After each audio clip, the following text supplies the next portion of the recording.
Le CES 2014, c'est à vivre sur 01net TV et nous vous avons dégoté un truc absolument extraordinaire. C'est un casque de réalité virtuelle pour le jeu vidéo. Alors l'idée n'est pas totalement nouvelle, mais celui-là va très très loin en termes de réalisme et de caractéristiques techniques. On a découvert ça ici, vous voyez, dans un endroit un peu bizarre du CES, des petits bureaux comme ça un peu austères. Ça s'appelle Oculus. On va voir ça tout de suite et avec quelqu'un qui est un geek, qui est un fan de jeu et que vous allez reconnaître tout de suite. Allez.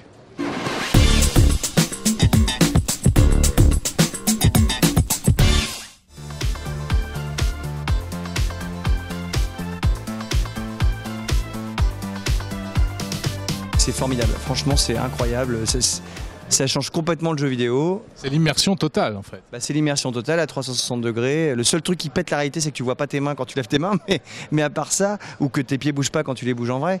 Mais et là surtout cette nouvelle version est folle quoi, parce que vraiment tous les mouvements sont pris en compte dans l'espace. Donc tu es dans ton cockpit là, parce que c'est le jeu qui s'appelle F-Valkyrie qui est vraiment génial. Dans ton cockpit, tu regardes partout, tu peux tirer tout autour de toi et tout. Enfin, franchement, c'est la même chose que la Wii à l'époque. Enfin, c'est une complète révolution du jeu vidéo et je pense que tout le monde va acheter ça. Ce qui est formidable, c'est que ce bonhomme, il a inventé ça seul dans son garage.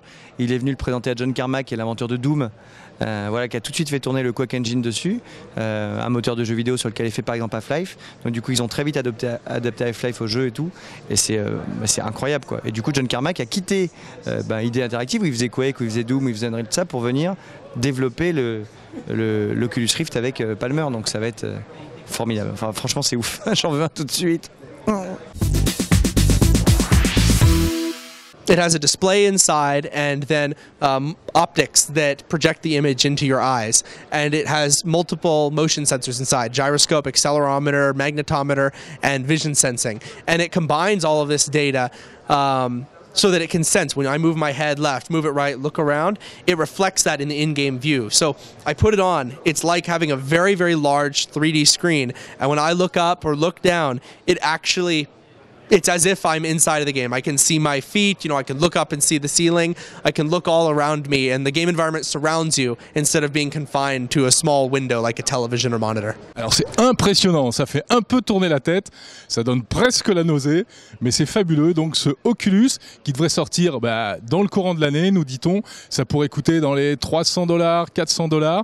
Ça fonctionnera sur PC, sur Mac, sur terminaux Android aussi d'après ce qu'on a compris, mais en revanche pas sur les consoles de jeu.